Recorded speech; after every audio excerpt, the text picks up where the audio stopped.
Hey everybody, we just had to take a little break out of the garage, come inside where I'd like to show you a little bit about how to rig up these frogs, some of them tricks we were talking about. So we'll start off with this brand new snag-proof frog in the package. What we're going to do is essentially we're going to end up wrapping these hooks to eliminate some of the spring in them. And I'll show you exactly what I'm talking about here in a minute. We're going to do a little bit of color modifications to them, trim some tails up, and I'm going to show you how to tie a really good knot on these things. So, first thing, obviously take your frog out of the package. Let's see here. Set that aside. Now, everybody always asks, how do you get this body off of the actual hook so that you can do your modifications? Really simple. What you want to do is just take some regular monoline. You don't need a waist braid or anything like that. And what you do is just tie it on here, just like you normally would, So we just tie this thing right on here real quick. Trim off your little tag end. Now what I like to do this way, when you have this line attached to it, this monofilament, you can actually take the body off of the frog, slide it up here, do whatever modifications you need to do, and then you can slide the body right back on the hooks. It makes it real simple, because if you try and take this body off this frog and you don't have the actual body on something, it is a pain in the butt to get it back over this hook. So what I do is I usually just kind of wet up the tip a little bit to kind of let it slide over. And grab your two hooks down here at the bottom. And see, that body will actually slide right off the hook and the nose will pop back out. So this way your hook's free and you just leave the body right on the line like this. You can do whatever kind of modifications you need to do now. Now, what I was talking about with hook flex. Very, very important. This is the way a stock Gamakatsu EWG hook comes out of a frog. Great hook. Okay. Now the number one problem with it is, like I said, with that big heavy Dobbins rod, heavy line, all this stuff. When you set a hook on a big fish without these two hooks, just the way they're designed, you pull, you really set the hook hard. These hooks are going to spring out like this. See that? They're just going to open up. They're just going to spring just like that, and that is no good.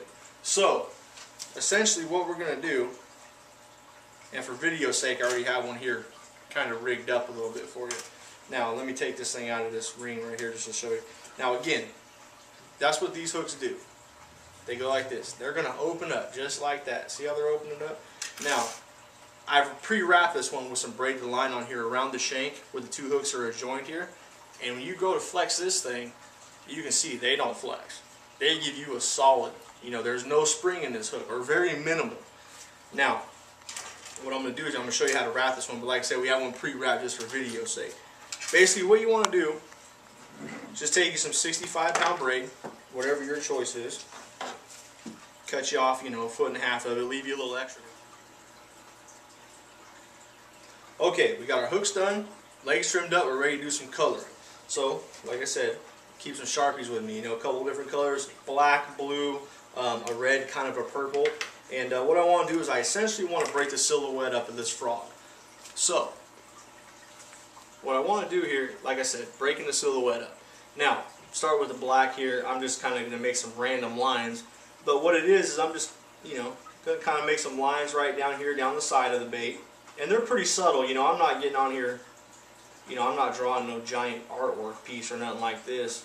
But, I'm always thinking about what the primary forage is right now out on the Delta or Clear Lake, wherever you're at. If I'm on the Delta, especially coming into August, I'm thinking bluegill. That's what I think these fish want to eat. So, again, I'm going to put these lines on the side here. This is kind of going to break the profile up. And then one thing I always like to do, so I got a little bit of dots on the outside, some lines here. I like to get my red one out. And I like to color the actual little lead insert. Whenever you look at the bottom of one of these frogs, you can see where the lead's molded into the bottom of it for the bounce and everything else. So I always color that, whether it be black, red, purple, it don't matter, whatever your confidence is. But I don't like a shiny piece of lead on my frog. So, I'll color that in real quick. And again, I'm kind of going for bluegill right now. And I know some of the bluegill are just getting off the spawning beds out there. So we're going to kind of give them a little red fun hole. So we color that up red there. Now, what I got here is I got some blue, I got some purple, and what I might do is I might just make some gills on it, kind of on the bottom here. make some little gills like this, and I'll put, you know, some dots, like some gill plate dots, like a red ear gets kind of on the side. You know, I'll color them in. And again, all I'm really doing here is I'm kind of giving dimension to the frog, breaking up that silhouette. Again, while I'm keeping in mind the forage they're at. You know, like I said, we're talking about August. You know, the frog tournament's coming up. I really feel that they're going to be really starting to get into looking at eating bluegill. You know, that simple. These fish want to eat bluegill. So that's kind of what I'm trying to mimic here.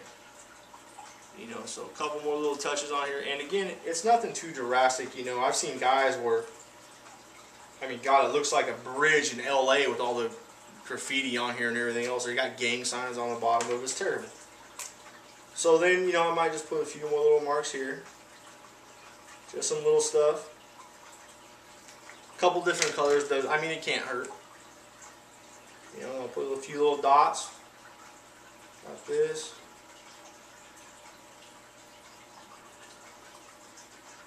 I'm thinking here real hard, so bear with me. And that's really about it right there. There's my bluegill in August.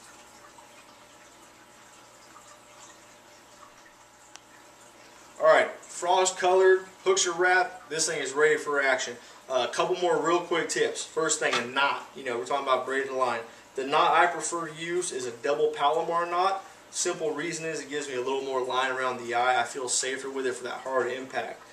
Double Palomar knot is really simple. It's no different than a Palomar knot, except you double your line up when you tie in it. So what you do is, like I said, you double your line up, pop it through the eye of the hook real quick, just like this here, and just like you would with any Palomar knot, you just loop it right back on through, just like that. Pull your ends out, tie your overhand in it, and slide it on through. Now the only difference with the double Palomar is when you do cinch it all down, you got to pull 2 tag ends versus 1.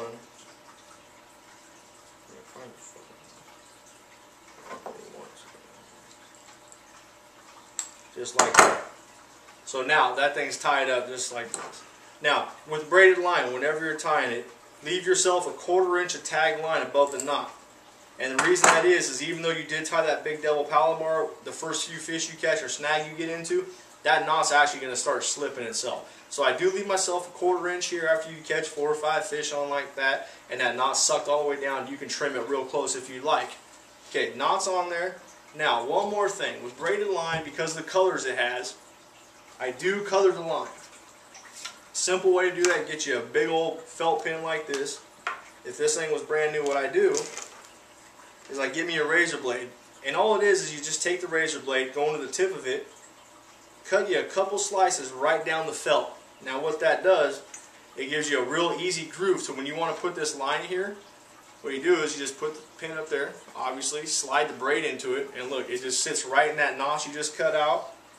And I'll color 3 foot, 3.5 foot, and run it up the line a couple times. And you're all set right there. Your line's colored, your frog's ready, you have a good knot, a good hook, this thing is ready for action. Well everybody, there you go, man. We went over everything. Went over everything from the Dobbins 736 rod, went over from the Revo 7-to-1 reel, like I said, heavy 65-pound spider wire line, got the frogs rigged up, talked a little bit about the mechanics of it. You guys are set, man. Again, the frog bite is ready to go out there. It's going right now. I hope to see all you guys at the Snag Proof Open in August. Should be a great bite, and I wish everybody a whole bunch of luck.